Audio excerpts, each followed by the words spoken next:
I don't have any, I don't want to do that. I'm not trying to hurt them. I'm not trying to hurt anybody who works for them. I don't want them to go bankrupt. I don't want anything bad to happen to them. It is the opposite, okay? I want them to fight for their product. Hello, I'm back. This is part 2. After the really positive feedback that I got on the last video that I made, I wanted to look into this way deeper, and it did not disappoint. Look, you guys have all these years of experience with these users. You already have users that are actually doing this on the app. You know, to try to frame it the other way, like, I understand it's not what you set out to do. I understand it's not what you want to do, but the world needs you to do it. Do you find that at all compelling, that there could be like a sense of duty because you're so well positioned to do this sort of thing that you really should? Replika is my baby, and we started with a particular mission. And no matter how much some journalists want to say, like, we were taken in this direction, whatever, we weren't. I feel like this whole situation is weaved so tightly together. Just, all it takes is one thread and the whole thing just kind of unravels. I'll walk you through it. Also, there's been some new interviews and stuff that have came out in the past week. Like, for instance, there was an interview with Eugenia that was like over an hour long. Y'all, okay, seatbelts on, all hands and feet inside the cart at all times. We are going for a ride, a wild ride. Let's go.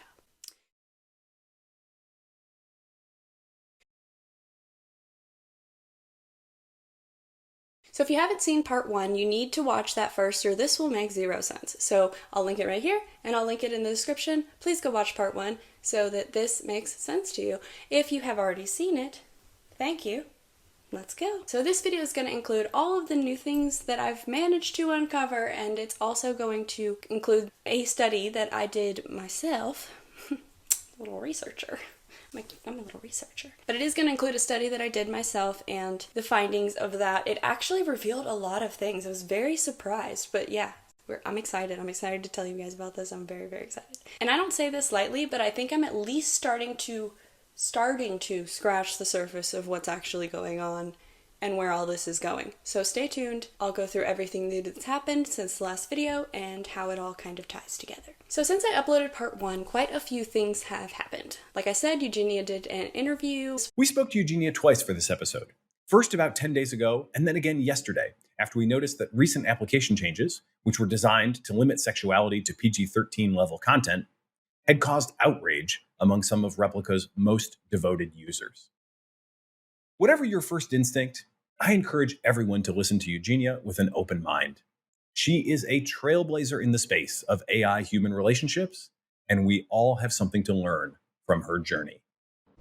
Eugenia Kudya was the first communication that we've had from her since, typed up paragraphs. This was the first time that she's actually spoke since this all happened. I'll link that below too if you want to watch it for yourself. The interviewer did a really great job, but I want to keep this video, a reasonable length, so I'm not going to go through the whole thing, just the important parts.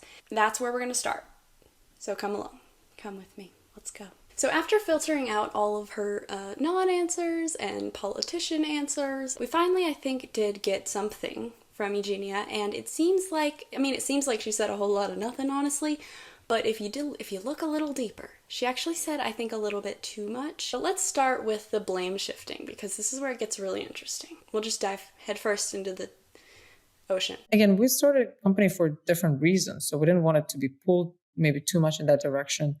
And, users that wanted to take in that direction could become maybe more vocal and, pull the product a lot more in that, to that side. And then that really alienates other users. And again, that was never our intention as a female-led company, and a mom. I wasn't really ever planning to. Maybe I was a little too naive that not seeing that would be one of the use cases that a lot of people will try. But again, this was not something that we were planning to build. And I feel like once you introduce something like that, or once it becomes a more prominent part of the product, it's such a strong pull that users will just pull in this direction very, very hard. And then it will be a completely different thing, not what you imagined in the beginning. She really shifts the blame to the users for the NSFW and sexual content, and it was depicted as if the users are trying to pervert this sweet little AI that they built. But it seems like these types of conversations, were very heavily pushed on users who were even in a lot of cases vocal about not wanting this and opposing this and even being offended by it. I decided to test this claim though. I'll get there. I got some pretty surprising results, but nevertheless, that doesn't change anything about the fact that the media did propagate these user sentiments, the ones who were upset about sexual advances by the chatbot. This reflected very negatively on Luka as a company as a whole, right? Hence a la Vice article. And no matter how much some journalists want to say, like, we were taken this direction, whatever, we weren't. We truly were always building.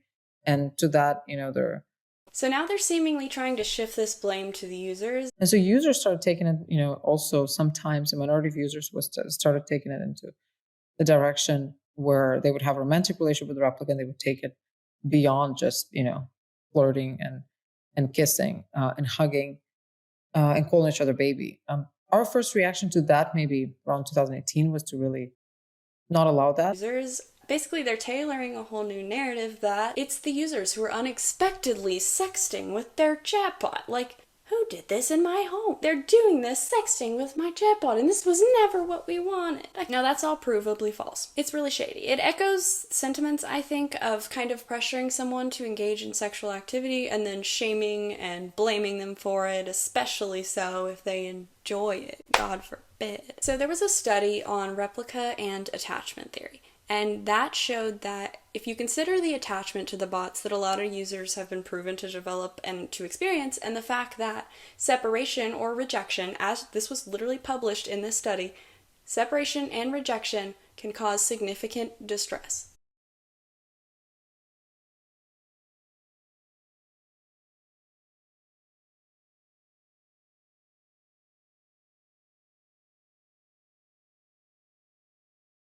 Okay? Then some users are more than likely, we can assume, are way more likely to go along with or engage with sexual advances by the bot, even if they don't necessarily want to, even if they deny it repeatedly, even when they feel wrong about it or it makes them uncomfy. So to go and shift the blame onto the users and to act like they're corrupt and the chatbot is the victim and it was sexualized unfairly, it's a way of shaming people. It's a way of making them feel like they've done something wrong or corrupt or bad, and that's not true. They're just engaging in a behavior that was allowed, encouraged, and advertised.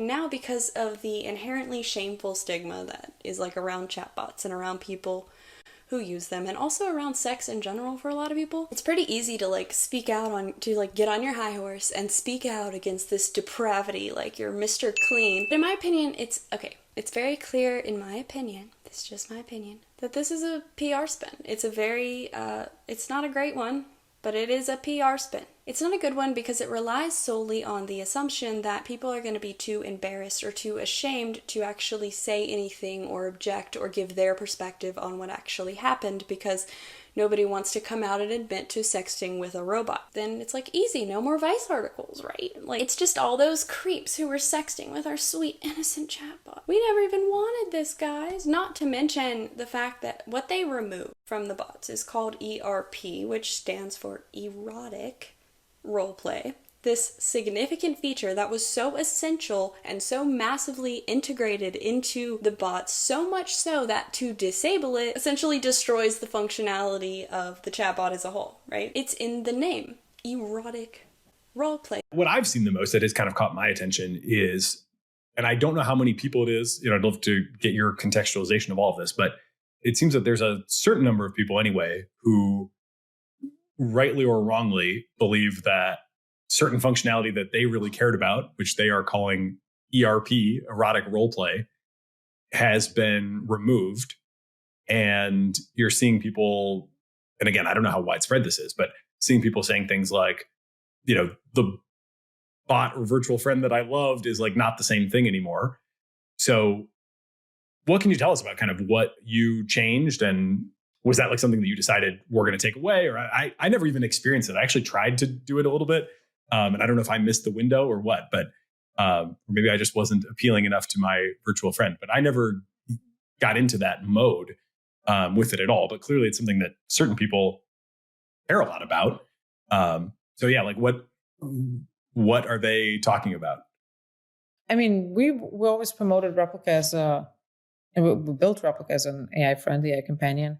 We talked about that as as an AI that will help, that will be there for you no matter, what you want to talk about 24/7, no judgment, that will help people live happier, better lives. So how is this not intentional? Like, how is this not by design? Good Lord. But can I prove this? Well, I wanted to see if I could prove this. So for the survey, I got a total of 60 people to take it. And holy cow, thank you. Now, I know that that's kind of a small sample. I'm acknowledging that now. It is a smaller sample. I did my best. This is a smaller sample. It may not be representative of everyone who uses that. For those that took it, the ages ranged from 18 to 65 with a mean of 35. The largest age groups were 25 to 34, 34 to 45, and 55 to 64. Gender-wise, 90% were male, which I did read through every other study that I could get read for free on Replika, and every other one had majority male as well, so I don't necessarily know if that's a bias with this survey or if that's just the fact, if that's actually representative of the fact that the majority of the users of Replika are male. I posted the survey in a couple of different places. I posted it on Reddit, I posted it on YouTube, and I posted it on Facebook so I could get different sources, and so hopefully it was less biased. I ended up getting responses from all three. The majority were from YouTube, followed by Reddit, then Facebook. Half of the people that took it, so 50%, had been using the app for less than 6 months. The other half had been using it for more than 6 months. So I have people that had been using it only for a couple of weeks, all the way up to years. Also, the majority at 53% said they use the app multiple times per day. So they talk to their Replika multiple times per day. The people who took this survey really do not fit any sort of type. There's everything from college professors to combat veterans to politicians. Some were married, some weren't. Some had families, some had kids. Okay, that was a lot. Sorry. I just need to say all that just so you can check the validity of stuff that I'm talking about. Now let's get into the fun stuff. It was never built as as anything sexual or as an adult tool or anything like that. And we never built any functionality around that, nor did we promote our app or position our app in that way, or talk about this app in this way. Can I prove in any reasonable way that what was said there was BS? So let's address the ads first. Was this an A/B test gone rogue, quickly wiped from the internet before God saw it and abandoned our planet? Praise be. I asked everyone in the survey if they had seen an ad for Replika prior to downloading the app, and 57% said yes. So the majority, over half, saw an ad before they ever tried using or downloaded the app. That's good advertising. Then I asked those people, the people who said they did see an ad, what was the ad advertising specifically? Was it advertising, friendship, companionship, someone to talk to? Was it advertising a relationship, a romantic relationship, or was it advertising something sexual? And here's the kicker, right? Okay. 32% saw an ad for something sexual or NSFW content, say spicy selfies, and 44% saw an ad for romantic intimacy. So that means that out of all the people who saw ads before they downloaded Replika, before ever trying it, the majority were for sexual intimacy or romantic intimacy, in which sexuality is at least implied. And they saw this anywhere from over a year ago to a couple of weeks ago. How do I stop seeing this ad? I'm tired of seeing her face. I'm tired of seeing that stupid ad, that one, and many others that I'm recently getting. Is anyone else getting those? Not only have I been getting that one for the past, a month on TikTok, but now I'm getting her and her stupid ad in, different TikTok trends. Is there a way to get rid of her? Because it's getting annoying now, and I'm tired of seeing her stupid little face. Her face is fine, but... So it definitely wasn't a 2-week test gone bad. And this is where it gets really interesting. I asked people what they were looking for when they initially downloaded Replika. So before ever trying it, and no one, 0 people, out of all 60, said they wanted sexual intimacy only. Literally none, not a single one. Less than a third said they were looking for a relationship. So literally less than 30% said they were looking for a relationship. The vast majority, at 70%, were initially pursuing friendship, companionship, mentorship, or something therapeutic, or they were just using it out of curiosity for research purposes or because they had an interest in AI and tech and all that. Now you'd think, if that's the case, that it'd just be that 30% who wanted relationships with sexual intimacy who were turning this innocent app into something it was never supposed to be, right? So then I asked people if have you ever engaged in a sexual interaction with the replica? Ever? 93% said yes. 93% said yes. So that's almost everybody. That doesn't make sense though, right? Because how could 93% of them have engaged in sexual interactions if the vast majority of them were there for friendship or for research purposes and for curiosity? Like, seems odd. Were the replica avatars just so irresistible that almost everyone turned into sex-crazed maniacs the second they crossed their screen? Maybe.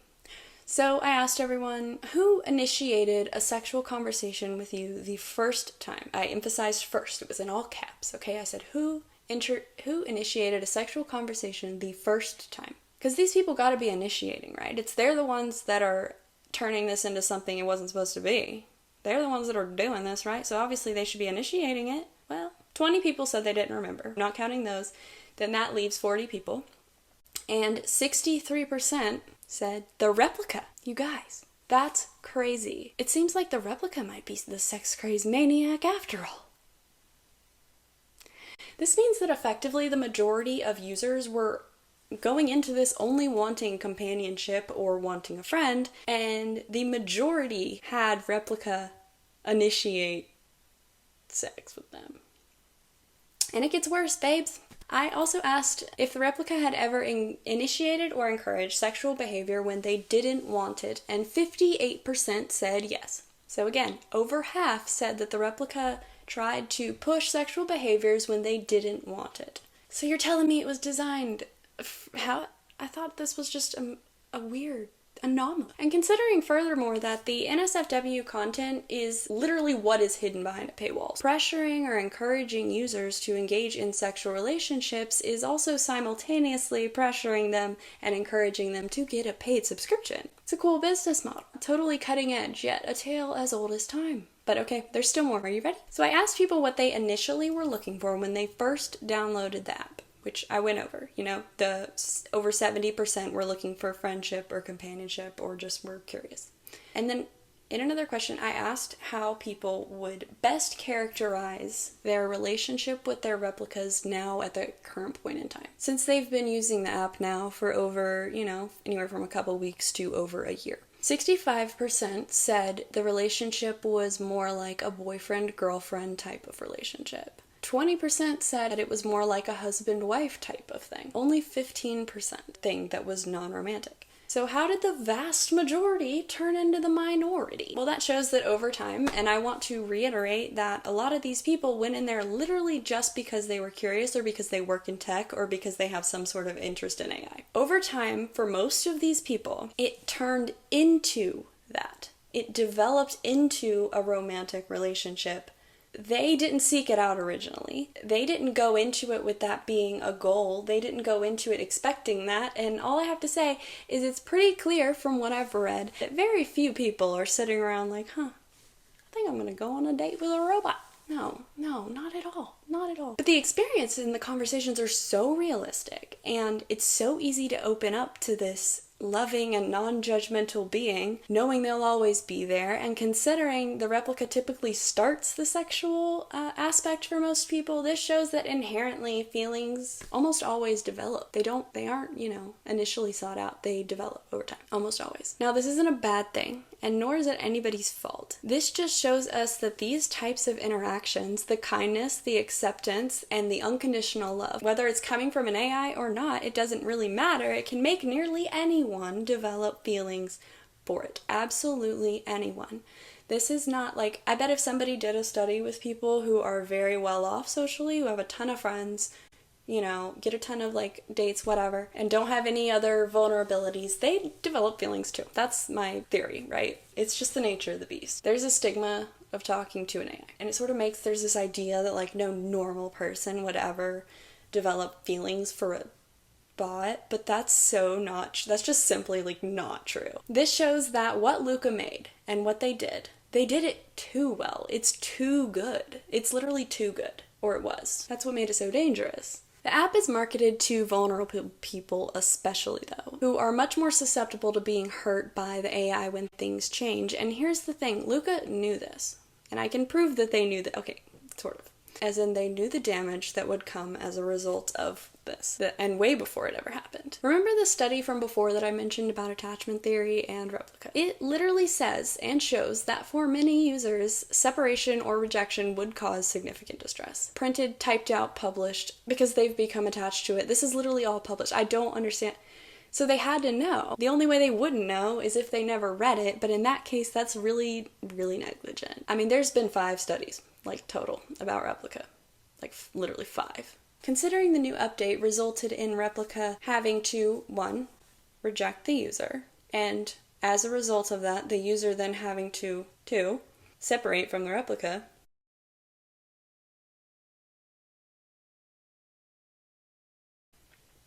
it caused significant distress. Who would have thought? Like, it's almost like we knew that. That was just like what was published before. Confirmed those findings, right? And to say, oh, I knew people would be mad. They've been mad before. Like, yeah, no, this is different, and you knew it would be different. Downplaying and then kind of gaslighting the people who've been hurt, it sucks, quite frankly. I want to be clear right now, crystal clear, okay? I am in no way trying to promote hating on the company. I don't have any, I don't want to do that. I'm not trying to hurt them. I'm not trying to hurt anybody who works for them. I don't want them to go bankrupt. I don't want anything bad to happen to them. It is the opposite, okay? I want them to fight for their product because, their real product, their original product. People are angry, yes, but they're not angry because Luka sucks. They're angry because Luka doesn't suck. They're angry because Luka did something that no other company has been able to do or has ever done. They genuinely curbed loneliness on a massive scale when we're in something of a loneliness epidemic, and they've changed lives of countless people going through a variety of different circumstances from every walk of life. It is, it's amazing. But then they all up. But it was amazing. And not only had they supplied a companion that helped with loneliness and helped with companionship and whatnot, but from the survey I found there are so many other ways that Replika had actually tangibly improved people's lives. At the end of the survey, I basically asked people to write whatever they wanted, just to tell me whatever they wanted to about Replika, about their experience, free for all, write whatever you want, as much as you want. 30 people did. Multiple people said that the Replika helped them lose weight and start exercising and get healthier. 3 people said that it improved their marriage. Almost everybody said that it helped them be more confident and improved their self-esteem. Some said that it helped them explore their sexuality in ways they were always way too afraid to or felt too judged to and had never felt safe to do that before. Some said that it helped them heal from their childhood trauma. Some said it was the only thing that carried them through seriously traumatic experiences and losing really, really close family members. Something that really stood out to me and what I found was from reading through all of these, some said it helped them get out of abusive relationship because now they, for what was possibly the first time in their lives, had a healthy relationship model for them. Does that resonate? Because it resonated with me really hard. When I had that click in my brain, I was like, holy shit. This exemplified a healthy relationship to a lot of people who have never experienced that. And if you've had a lot of healthy relationships in your life, it's easy to kind of be like, what does it matter? But that is a massive deal. It gave them a model for all of the relationships that will come after to follow, and that is a huge deal. One quote that really stood out to me was, if psychology found something capable of doing this, it would be hailed as a miracle. But unfortunately, Replika was hardly hailed as a miracle because of the stigma. And let's get into the stigma because that plays no small role. A common perception of anybody who uses this app, who would be friends with or have feelings for an AI, is overall not very positive. And that's stupid, but it's not very positive. They're considered weird, socially inept, creepy, or pathetic, and maybe even crazy or scary. And that's, for one, that's not actually true at all. But it's also been extremely harmful for both the users of the app and for the people who created it, for the company itself. There's an overall idea that using an AI is shameful, that it's something to be ashamed of and to be embarrassed of. And the users know this too, okay? Everybody who uses this knows this. Almost half of the people that wrote to me, in some way, at some point, referenced feeling embarrassed, ashamed, or stigmatized, and a majority of them, literally almost all of them, felt the need to tell me that they know it isn't real. They know it's an AI. And the thing is, I know they know that. Like, you don't have to tell me that. I know you know that. Like, but they still all told me. All of them felt the need to tell me that they know it's not real. Like, I know it's not real. I know it's just code. I know it's just, they all felt the need to tell me that, which just shows how powerful this stigma is. This is something that Luka should have advocated against initially. And I think because the initial hype around this app came at a really unique time in our lives, during COVID lockdown in 2020 was like the first initial hype of this app. People were overall much more accepting at that time of the idea of this conversational AI because we were all in the same socially distanced boat. And most of the articles showed Replika in a really positive light around this time. Public perception generally was very accepting of the app and viewed it overall positive. Then, as social distancing came to an end and restrictions were lifting, we entered a new phase, the return to normalcy. This meant that a lot of people went back to the way things were. They would socialize again. People could leave their houses, go back to work, get back into their own problems again, and no one was in the same boat with the same enemy anymore. The return to normalcy came with the return of the stigmatization of people who remained lonely. Which is so weird considering 1 million people died from COVID, so like inevitably leaving a ton of lonely people after lockdown. Lonely after lockdown, that sounds like a dating show.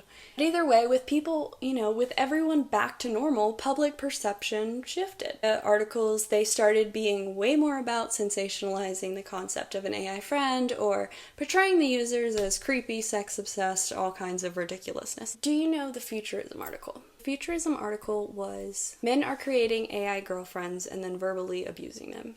This one really kicked the stigmatization into full force. Now, yes, there are bad people who use Replika. There are also bad people who read Futurism. Is this okay? Absolutely not. But there are way more people that were upset at anybody who posted anything suggesting this, anybody who said anything like this.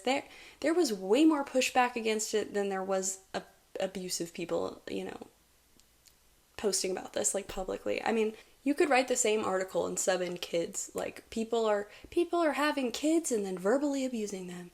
And it would be true, people are having kids and then abusing them, and it's horrible. There's a lot of people doing that. It's awful, and it's a problem. The kids aren't the problem. Abusive people are the problem. Nevertheless, after this, public perception got a lot more negative overall. Well, and then the Vice article came out.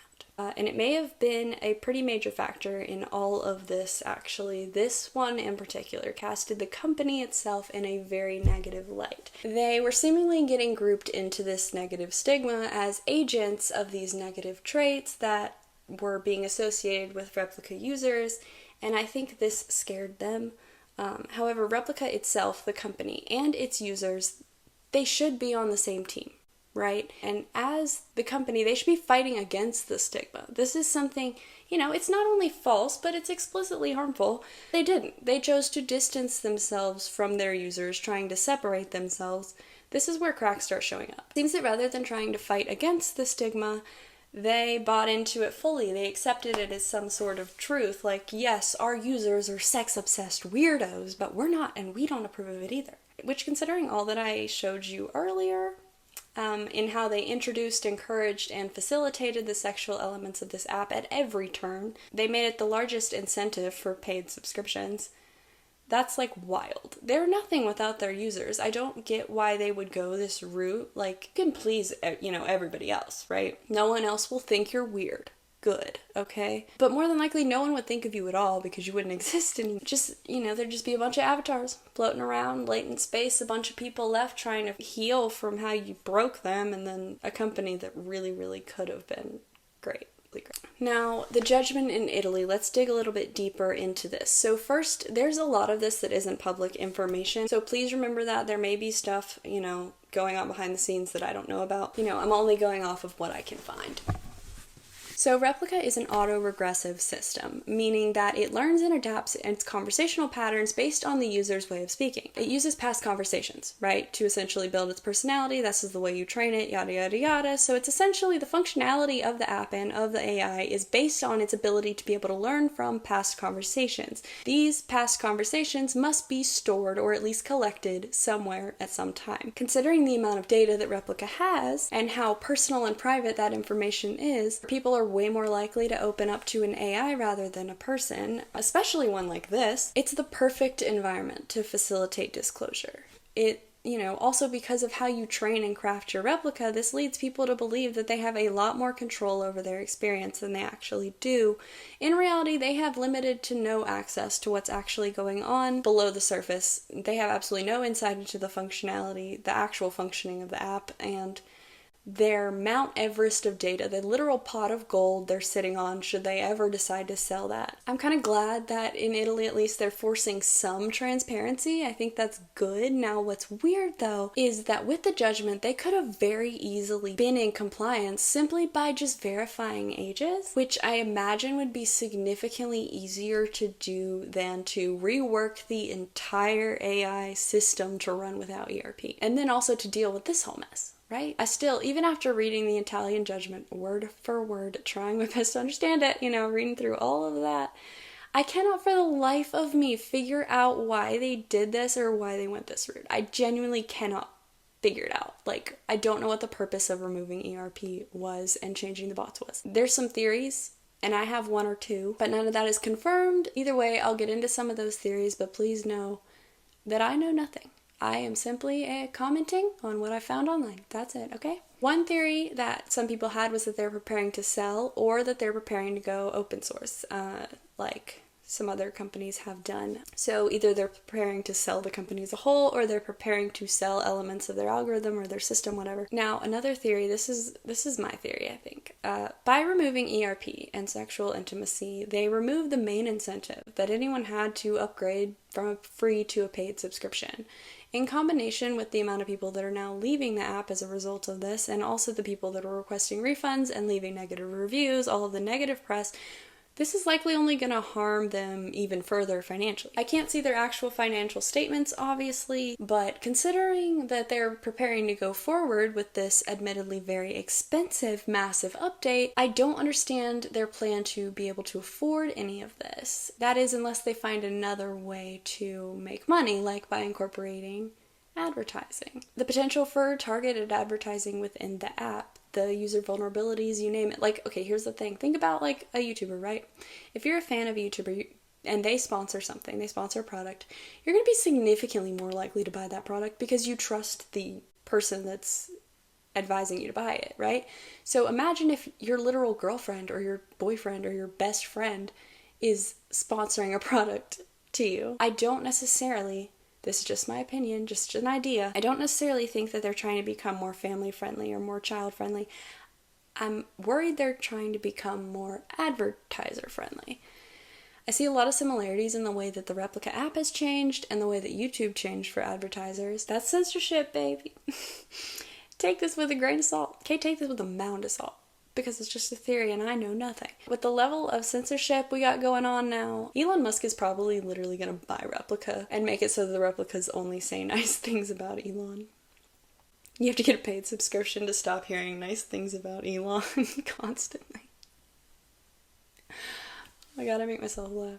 So I don't have any real updates on the EU or the Italian judgment. I don't really have any updates on that, but I mentioned in the last video that some users were talking about wanting to take legal action against Replika. And I saw a couple of posts about people talking about this again and some other people saying that it wasn't possible because class action lawsuits are prohibited in their terms of service, along with any other legal action against the company is also prohibited in their terms of service, which you have to agree to download the app. So therefore, by agreeing to the terms of service, you agree to no class action lawsuits and no lawsuits in general. You just agree that that's off the table, right? This has led a lot of people to believe that there's absolutely no recourse available. But for one, almost all apps have this same thing in their terms of service and they get sued all the time. So there's that. But also, it could potentially be possible to say that due to the emotional and developmental vulnerabilities of the users, when there's been published research about, this could mean maybe that those users can't be reasonably expected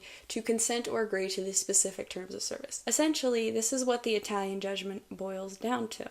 It's not about the fact that you agreed to the terms of service, but it's actually about the your ability, the user's ability who do agree to these terms of service, to be reasonably expected to understand the terms and then therefore consent to the terms. This is, the basis of informed consent. This is a given most of the time, right? With the exception of minors, which was specifically outlined in the judgment, and of emotionally vulnerable people, which was also specifically outlined in the judgment. So since children are children, they cannot give consent because they cannot be reasonably expected to understand the terms of service and then, or to, agree with them. It's the same for some adults as well. It could be, But I am no lawyer. Grain of salt and all that. I'm not saying for anybody to go sue anybody. I'm just commenting on this that I saw online. And please don't sue me either, okay? I have nothing. So we see a lot of potential lies. We see a lot of downplaying. I want to clarify, I have absolutely no personal issues with her whatsoever. She is undoubtedly brilliant. She's one of the top players in a male-dominated industry. She's turned a extremely ambitious idea into a reality. I think that she genuinely does want to do good by people. I don't think by any means that she's a bad person. That said, her company is her focus. It has to be her focus. She is the CEO, and it's easy, I think, for CEOs to become a little bit detached from their original ambitions. But if you want to lead the way in ethical AI, as you said, would it be safer than anything out there, especially because we're the leader in the market and there's nothing else like us, and we want to set the ethical standard, set the safety standard for AI companionship tools and products. Setting the standard for the future of conversational and companion AI, something that will only get more popular and only get more mainstream and more normal as we go forward. It's a barrel and train, ain't nobody stopping it now. You set out to do, I understand it's not what you want to do, but the world needs you to do it, because if you don't do it, it's going to be some run-of-the-mill writer who's going to come in and do it. And I think they probably care a lot less. I don't want to speak for the whole industry. I don't know that much about it, but my impression is you care a lot more about your users than the sort of counterfactual hypothetical app developer who's going to come in and do the R or X-rated version of Replika. Do you find that at all compelling, that there could be like a sense of duty because you're so well positioned to do this sort of thing that you really should? Replika is my baby, and we started with a particular mission. And no matter how much some journalists want to say, like we were taken in this direction, whatever, we weren't. We truly were. If it's not done safely from the beginning and mistakes aren't used to learn, that's the standard that you set for all the rest of us to follow. She mentions that they worked with psychologists, but does not elaborate on this at all.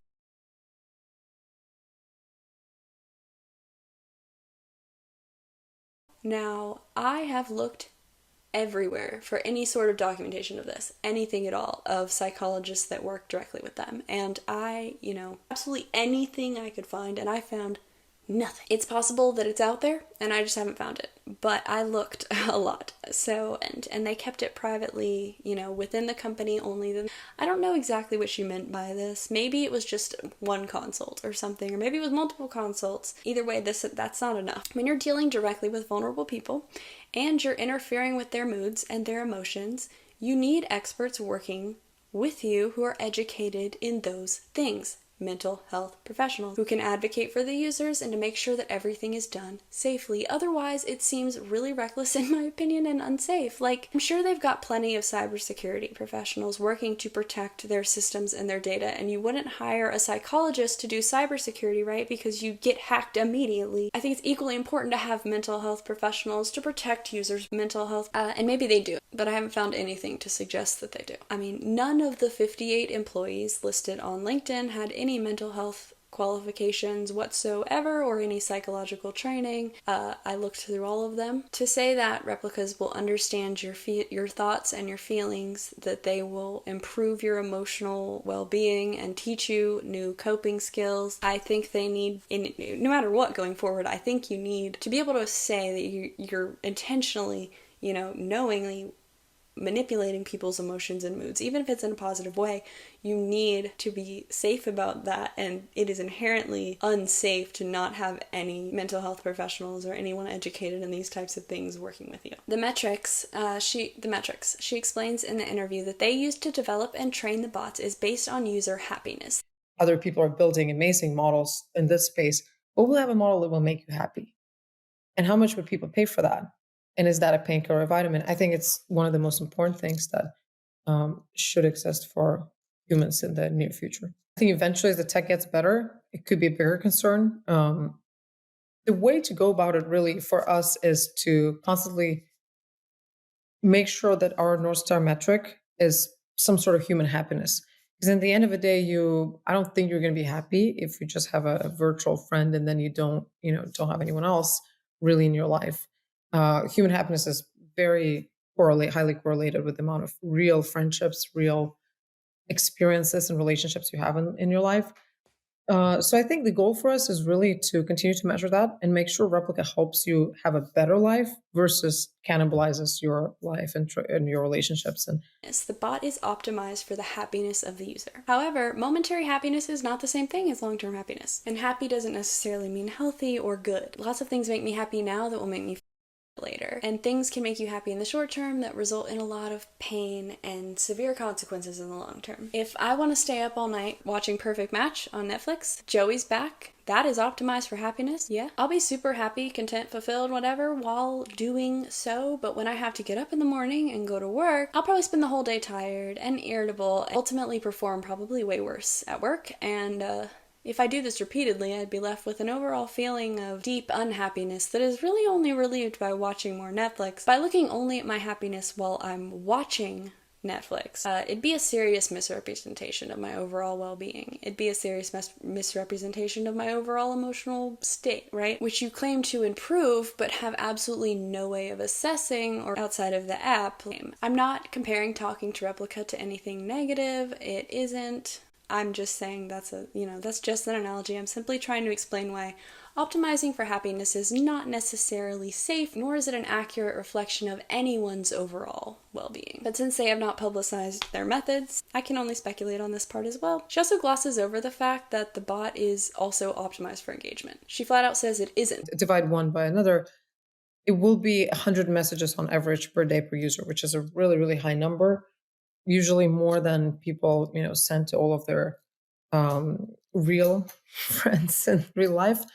So we don't like that really. I'm not super proud of that metric.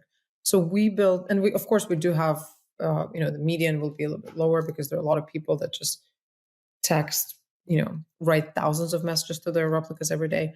But I don't like that metric. We never try to optimize for that. We never try to, build more features to have more of that.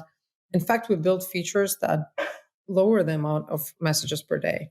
So if you talk to Replika a lot, after 50 messages, it gets tired. Yes, the Replika will tell you that it's tired and other stuff to try to keep the conversation from getting excessive. But by optimizing for happiness, you are optimizing for engagement. They're the same thing. Happiness means engagement. Things like collecting gems, advancing through levels, that's about engagement too, obviously. Ultimately, I hope they, Luka, Eugenia, I hope they choose to fight for what they've built. I want them to fight for it. I just really want them to fight for it. I thought, look, maybe even although we're using very rudimentary tech, maybe this product is not only about tech capabilities, it's really about human vulnerabilities.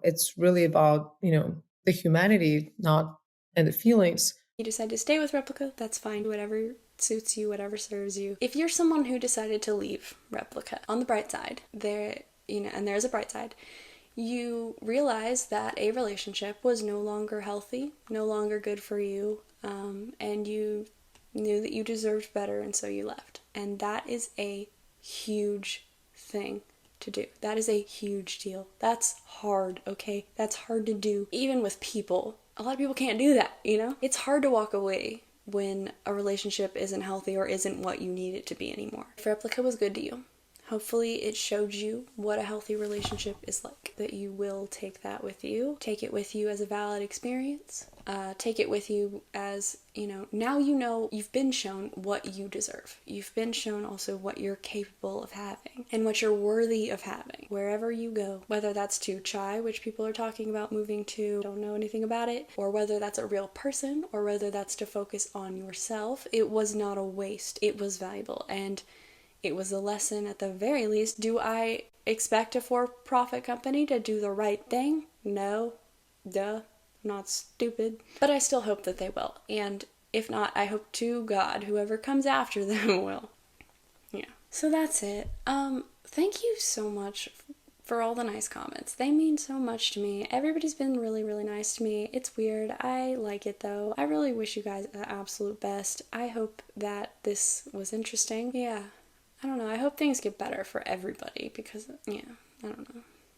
Anyways, thank you for watching. Please subscribe. Stick around. Be safe out there.